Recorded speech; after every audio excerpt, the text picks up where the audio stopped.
ऐन सणासुदीच्या वेळेस मालेगाव शहरामध्ये पाणी पुरवठ्याचा तुटवडा, पाणी पुरवठा खंडित होण्याचा प्रकार घडतोय। आता काल कुठेतरी मोठ्या प्रमाणात अथक परिश्रमाने महानगरपालिकेमार्फत पाणी पुरवठा सुरळीत करण्यात आला आणि आज लगेच काही तास उलटताच महापालिकेच्या गिरणा पंपिंग स्टेशनवरचा मोठा ट्रान्सफॉर्मर आता पूर्ण जळाला आहे। त्याचबरोबर वायरी देखील पूर्ण कोळसा झालेल्या आहेत। ज्या पद्धतीने मालेगाव शहरातील पाणी पुरवठा विस्कळीत वारंवार होत आहे, त्या पार्श्वभूमीवरती महापालिकेमार्फत योग्य ती काळजी घेण्यात येते। मात्र कुठल्याही प्रकारचा आता बंदोबस्त या ठिकाणी काही काळ पुन्हा मालेगावसाठी मालेगावकरांना थांबावं लागेल।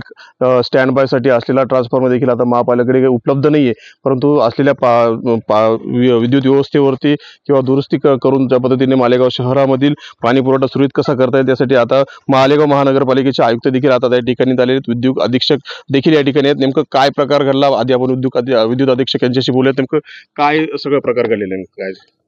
आज सकाळी 12:30च्या सुमारास त्या गिरणा पंपिंग स्टेशन येथे आपला जो सप्लाय करणारा जो स्टेशन ट्रान्सफॉर्मर आहे त्याच्या केबलला स्पार्किंग झाली। त्या स्पार्किंगच्या माध्यमातून थोडीशी आग लागली आणि त्याच्यामध्ये ती केबल ज्या आहेत त्या जळाल्या आणि त्याच्यासोबत त्याचा ट्रान्सफॉर्मर होता त्याचं ऑइल लीक झालं आणि त्याने पण पेट घेतली। नक्कीच मालेगाव महानगरपालिकेचे आयुक्त देखील आहेत। जाधव साहेब, नेमकं काय झालं आहे? मालेगावकरांना कायमच पाण्याचा तुटवडा सहन करावा लागतोय।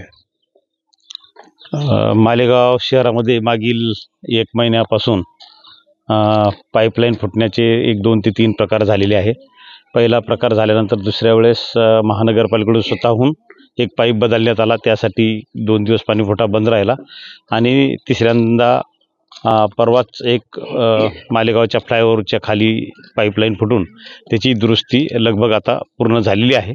त्यातच आज दुपारी 12:30 वाजता पाणी पुरवठा करणारा जो ट्रान्सफॉर्मर आहे तो काही कारणामुळं स्पार्क होऊन जळालेला आहे।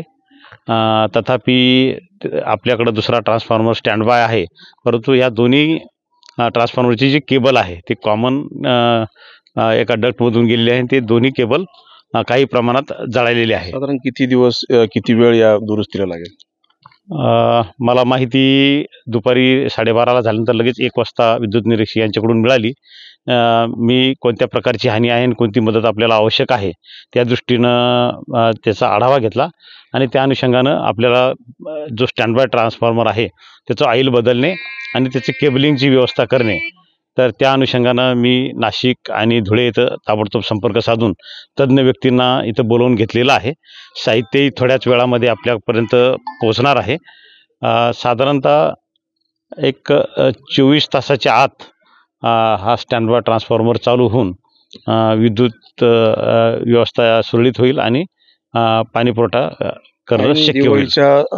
वेळेस मालेगाव शहरातील 2 महिन्याभरामध्ये 4 वेळेस पाणी पुरवठा खंडित झाला आणि जवळपास काही ठिकाणी 6 दिवस 7 दिवस असा पाणी पुरवठा झालेला नाही। आता ह्या नैसर्गिकरित्या या घडलेल्या घटना आहेत, परंतु जास्तीत जास्त लवकर त्याची दुरुस्ती होऊन नागरिकांना सुरळीत पाणी पुरवठा व्हावा असा महापालिकेचा मानस आहे आणि त्या पद्धतीनं आपण तसे प्रयत्न करत आहोत। नक्कीच महापालिकेमार्फत मालेगाव शहराला पाणी पुरवठा सुरळीत करण्यासाठी युद्ध पातळीवर काम करून आता शहराला देखील पाणी पुरवठा वेळेवर भेटण्याचा प्रयत्न महापालिकेकडून करण्यात येणार आहे। मनोहर शेवाळे, टीव्ही मराठी, मालेगाव।